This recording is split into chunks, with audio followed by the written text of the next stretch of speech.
Hey everyone, welcome back to Keep the Community Fed podcast. This is going to be a mini episode for you all. I am one of your hosts, Carmen Smith, Executive Director here at White Center Food Bank, with my co-host. I'm Robert Fuentes, and I'm the Development and Events Coordinator here at the White Center Food Bank. And then the folks making this all happen, Jefferson Rose, our Development and Communications Director. Hey, season 2, episode 2. On sound production. And then Randy Wynn, our Marketing and Community Engagement Manager, doing video production. Yep. So we're super excited about this little episode. Tis the season here in Washington State. I'm sure many of you are following various aspects of the Washington State legislative session. It is short session this year, but a lot of stuff on the table. A lot of things going on this year, yeah. And so for folks that maybe don't know, the Anti-Hunger and Nutrition Coalition hosts Hunger Action Day during legislative session for food banks and meal programs to attend and advocate for various bills on the table for that season. And so it's usually like mid-February. And so White Center Food Bank typically has a presence. And this year we had seven? 6 or 7 people, yeah. 6 or 7. They will now regret teaching me 6, 7. Oh boy, I'm embarrassed now. I should have just agreed with 6. But we had a great representation down in Olympia for Hunger Action Day. I did not go this year, but Robert got to go. Can you share a little bit about what it was like? Yeah, so this would have been my 3rd time going. I enjoy going out to do advocacy work because it kind of gives me a pulse check on what's going on politically and what might impact us down the road. And this year was a little bit different because it's so busy. There was some votes going on, so we didn't really get a chance to speak with our representatives directly. But we did get to meet with their aides and share with them what's been going on, what we've been seeing on the ground floor. And this year was a little, something I noticed was a little different. There's a lot less people, but I think that kind of goes to show how busy it has been for food security orgs for the past year, and in particular the last quarter or so. Has been very difficult for folks to maybe find the time to get out there and be advocates. But at the same time, there was a lot of engagement and a lot of new people as well. Most of the folks that came out from the White Center Food Bank had not gone before. So they got to kind of wet their whistle on advocacy and find out what it's like to interact with our local government. And it's really refreshing being from the 34th District because we have a lot of people on our side who know what's going on, they get it. And when we share what's going on, they really listen and they want to make an impact. Who did you get to meet with? I got to meet with Emily Alvarado's aides, as well as, oh man, I always forget his name. Joe Fitzgibbon. Thank you. Yeah. Joe Fitzgibbon's aide as well. It's always interesting, just a small aside, those people get to select who's in their office and who works for them. Mm-hmm. And, it's really cool to see representation through and through, seeing people that are from our neighborhood who are now their aides. Yeah. When we're explaining, especially for Emily Alvarado's aides, sharing with them what it's like to be in food security, and then them stopping us and be like, we actually worked in food security organizations. We helped out with backpack brigades and things like that in your neighborhood prior to joining this team. So it makes the effort a lot easier. Yeah. Jefferson was down there as well. And did you meet with a different representative? Yeah, my group met with Brianna Thomas's um, aide and Jordan. She was amazing, and also like likewise had a experience in the field, mostly in kind of domestic violence. But Tracy actually from our staff was telling a story about a customer who had some DV history and stuff, and so that's where we kind of got into that part of Jordan's experience. We were welcome and warmly received for sure. And my group spent some time watching the House vote as well, which I had never seen, and it was a really interesting process. To see the little debates on each bill and how fast they move from one issue to the next. And then, they're talking about mental health care for construction workers, and then they're talking about, fire suppression systems on the next thing. And it was just like, fast moving, and the votes coming in, and seeing, the different debates on the floor. It was really interesting. Yeah, the staff that was in that group, they were so excited that they got to see that process. Like, that's all that they could talk about when I asked them the next day, like, how was it? And they were like, oh my gosh, it was so cool getting to, like, see them debate and the process. And, some of them had never been to Olympia before either. So getting to see the Capitol building was really monumental for them too. So it's really special that we got to have such good representation and that we are so well represented here in the 34th district. I think it also is a great reminder of just how much impact you can have on your local government. You can go down to Capitol Hill, even outside of one of these days, and ask to speak with your representative. You may not get a chance to speak with them directly. You may end up speaking with an aide, or you can drop off information about something that's important to you. You can always call your representative or email them. There's so many ways to get involved, and there is a very direct correlation between your action and their reaction when it comes to sharing what's going on in your neighborhood.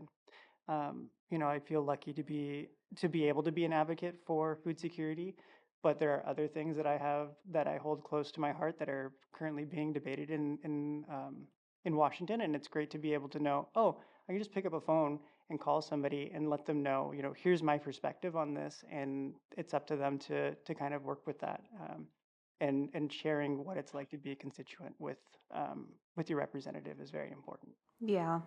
Yeah, getting involved at like the state or county or city level is really tangible because like if you make those calls or write those emails, like you can usually see the fruition of that advocacy. Even it might not always be right away, but it ends up happening later usually. And I think the climate here in our region is very supportive of for the most part, what people are actually going through in their lives. And so I think this legislative session, like we're actually getting to see some of that happening too. And it's there's so much out of our control, especially if we think about the national level, and it's easy to feel like just like a tiny speck in the sea of millions, but turning it to the local and state level, like you can feel that impact. So that's a really great point. What has been your, I don't know, kind of highlight going the past 3 years? My highlight has been meeting the other orgs that go there. It's been a lot of fun to see who from our district ends up going around and speaking and advocating with me.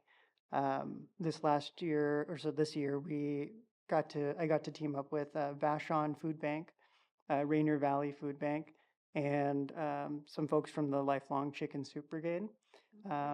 So it's and seeing those people return as well. Some of them are people who have advocated with me the past 2 years, and then getting to just see people do it for the first time. We have a staff member, Adriana, who got to go for the first time, and it's like lifting the veil from somebody's eyes, like sharing with them how this whole process works, and they get excited, they get involved, and they have so many questions, and so I guess my biggest takeaway is being able to lift those people up and give them a moment to speak during our advocacy moments, because you know, I feel like I work in a fundraising perspective, and I don't necessarily get to interact with that many customers, but getting people motivated to share about their day to day and what they've actually gotten to witness with customers is what it's my takeaway. I really enjoy doing that.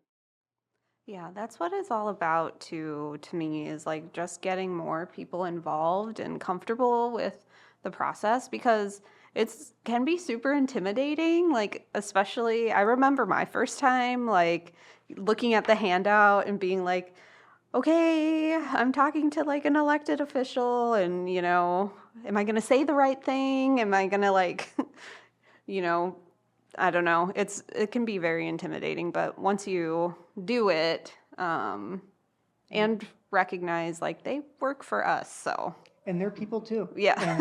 And you know what you're doing. Like you do the same thing, day in and day out going to work, and you realize like, oh, I actually do have a wealth of knowledge that I can share with this person Totally. because they're not there day to day with me. So, Totally. very empowering. What has surprised you about Hunger Action Day?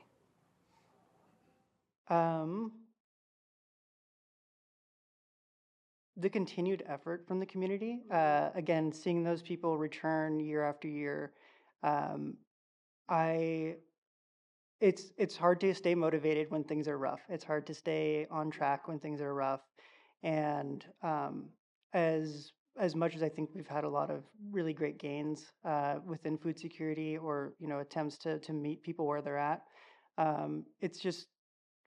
it's so surprising to see people continue to come back and continue to fight, and it's also very motivating for me to continue to see that. So going each year, seeing the same faces, seeing new faces, is just it's such a. I guess I just didn't know it was there until I started to do it, until I started to return each year and kind of see that momentum keep building, keep going forward. Yeah. Yeah, huge shout out to Claire Lane too, because she organizes Hunger Action Day in Olympia. She, sets up all of the meetings with the legislators, from all over the state. And then she does the same thing for the Anti-Hunger and Nutrition Policy Conference in DC. So it's a ton of work, and, she is so passionate about the work that she does, and just huge kudos to her for that huge lift that she does for both events. Well, what are some of the legislative priorities that you were most interested in this year? There were a few that I was interested in that I've moved on to. One of them is the House Bill 2238, Yeah. which is a statewide plan for food security. I guess that's something that I've always been curious about since starting this position, is that there doesn't really seem to be a big plan statewide or even locally to really bring together food security organizations, food producers, and things like that, really on a macro level. So I was really curious to see how the state was going to move forward with that, how representatives were going to respond. And it seems to be a pretty popular thing. I think having plans for not just food security, but just general security for our area, in case there's an earthquake, in case there's different things that could happen. I think having a plan, planning to plan, is always a good idea. So that was something I was really pushing for when I was speaking with folks. Like, hey, we need to have a comprehensive conversation about what food security looks like across the state, and how do we really meet the people who need it the most. Yeah, I think it will be hopefully a well-rounded approach to it too, recognizing like there are people doing the work that need to be included in the conversation. So it made it through the House, and now it's in the Senate. And actually today, February 23rd, it will be in committee with agriculture and natural resources. So it's really exciting to see that get momentum.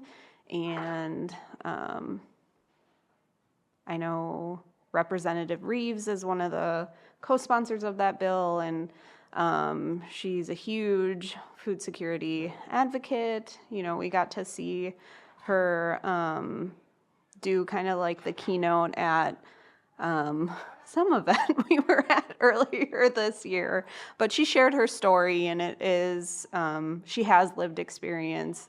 And so I think, you know, that just means so much more to see somebody like that remembering their lived experience and being able to fight and advocate for it on the state level. There's also the millionaire's tax. Yes. There's a few other tax ideas, but I think the millionaire's tax was something I was most keen on. You know, Washington State doesn't have an income tax, so it makes it very difficult to source money without taxing individuals directly. And it seems like historically, predominantly the taxes that have come out have impacted consumers, impacted you know, lower income folks more directly. And so seeing a millionaire's tax being discussed, help asking the people who are at the very top to pay their fair share about to help the communities that they reside in means a lot to me. And so I'm very keen to see this one passed. I know I'm not a millionaire yet, but even if I was a millionaire, Yes, let's manifest that.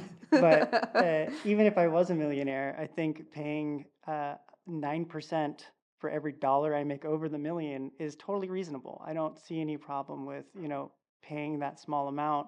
And especially since most people are well over a million, they can pay a much bigger amount, and that would actually help out with a lot of the funding shortages that we've been seeing in our state year after year.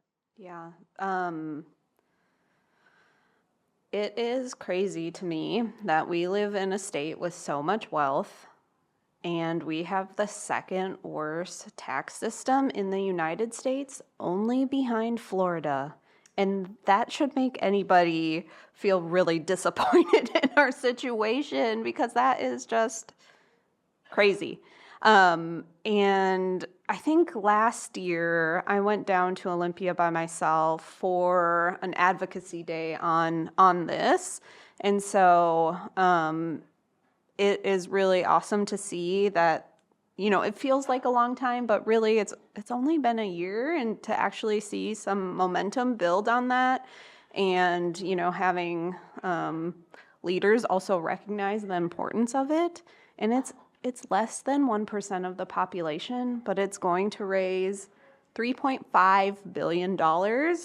And I think that's going to be directed towards education and healthcare, which are, of course, two things that are super important to all Washingtonians. So it is really exciting to see that move forward. And I think that has made it through. So that's made it through the Senate, and it's now in the House. And they have a public hearing on February 24th, and then executive session in House Committee on February 27th. So I'm not sure when this episode is going to be released, but, you know, if you have time, call your representatives and let them know why this bill is important to you and the difference that it can make. Mm-hmm. Were there any bills that you had your eye on outside of those? Those were my two, like, top ones. But there was one that we were talking about as a team just before. Do you still have it up, Jefferson? Well, 2266 is a good example of kind of systems working together. You know, that's one outside of the food security system, but that's permanent supportive housing, transitional housing. Yes. And, you know, obviously, and indoor emergency shelters funding, you know, some of the most acute issues that our region is facing, and all of it, you know, connected: housing, food, it's all affordability, right? So Totally. these are things that we're definitely. An interesting one is HB 2297. It's ensure communities have access to grocery stores, which has been a big topic of conversation for a little bit here with some of the mergers and consolidations, but also in, I don't know, the last month or so,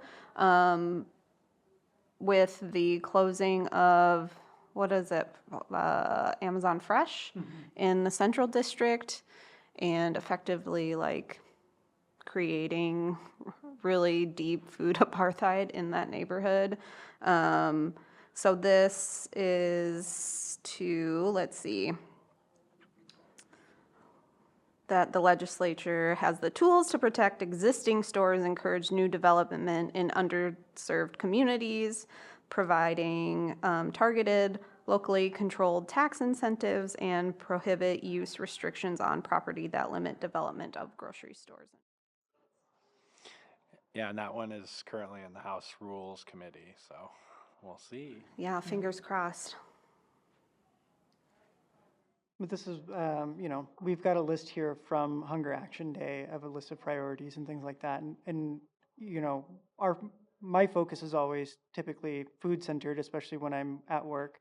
But going to these events and seeing the holistic approach that people are having towards anti-poverty, anti-hunger, is really it makes me feel good knowing that there's somebody else on the other side helping with housing. There's somebody else who's writing bills, that's working on keeping grocery stores around. We have a very acute focus on the work that we do, but being able to be aware of everything else that's going on to help the communities that we serve is very motivating. Yeah, for sure, because it's all like what Jefferson was saying is it's all connected. Like, our day-to-day is centered around food, but really all of these other external factors is what's driving community to come to us for food. And so it's a really great way for us to take a pulse on what's kind of happening outside of food, because that's what, in the end of the day, is impacting our customers and kind of driving what is happening in their lives outside of the food bank. Any last thoughts? Again, get out there, advocate for what you know, what you've seen in your community, reach out to your representative. It's a lot more rewarding than you think it could be. And when you start doing it, you're like, oh, wait, this is actually really easy. It's just talking to people. It's just sharing what I know about what's going on and what's impacting me. So get out there and advocate for yourself and advocate for your community. Yeah, because it all adds up, right? And I think we're really seeing some of that now, particularly like thinking about the millionaire's tax. It's because so many people like used their voice, advocated to their legislators, really pushed for something to happen, and now it's happening, and so everyone's voice matters, and this is the only way that we're gonna make any progress and make Washington State, a wonderful place for everyone to be. Mm-hmm.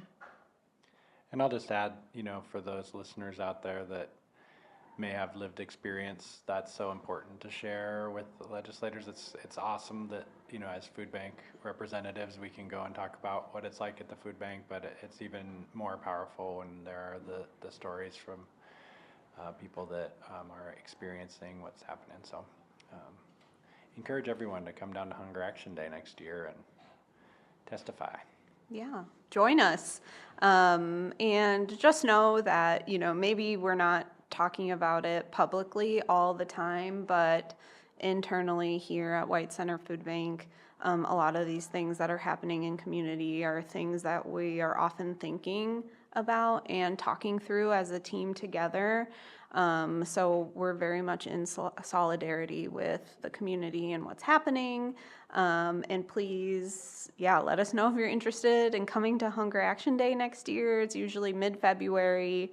And we'll take you along. We'd love to have you. And one last thing, for those listeners out there. You'll see some of this coming out on our social media, but there are so many food drives in October, November, December. We could really use some food drives right now for February, March, April. The shelves are not bare. We always have beautiful produce, but a lot less selection and different products for our customers. So please run a food drive, go to our website.